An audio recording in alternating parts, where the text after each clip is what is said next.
বিষাক্ত চন্দ্রবোড়া সাপ ধরতে গিয়ে অকালে প্রাণ গেল নবদ্বীপ প্রতাপনগর এলাকার এক যুবকের। সাপ উদ্ধার করতে গিয়ে সাপের কামড়েই মৃত্যু হল উদ্ধারকারীর।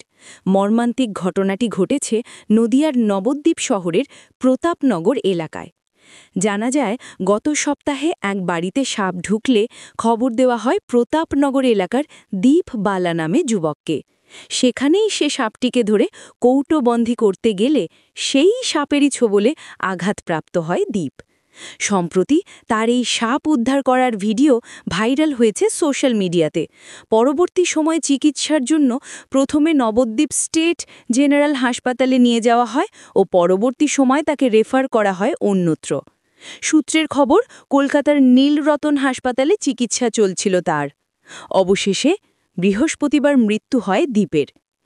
সূত্রের খবর, প্রায়শই কখনো গৃহস্থের বাড়ির আনাচে কানাচে কিংবা ঝোপঝাড় জঙ্গল থেকে বিষধর সাপ উদ্ধার করে সেটি পরিবেশে ছেড়ে দেয়, আবার কখনো বন দপ্তরের হাতে তুলে দেয় এই যুবক।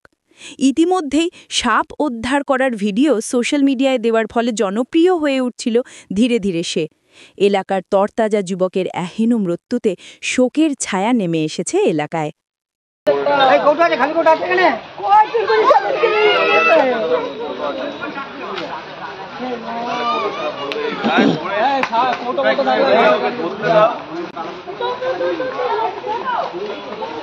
মোটামুটি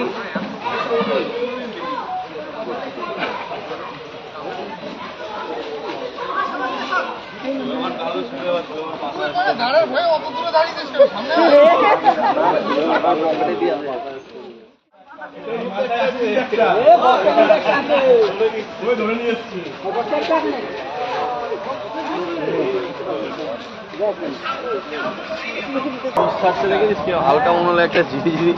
হ্যাঁ, এলো না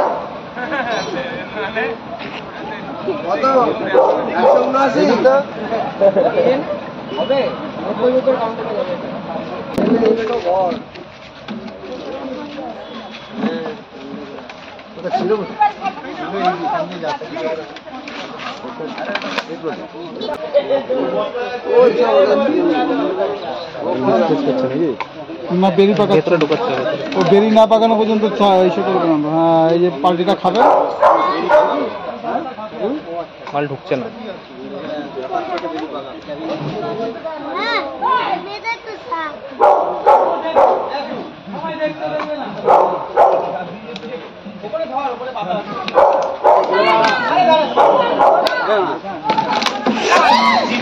কামড়েছে তোকে?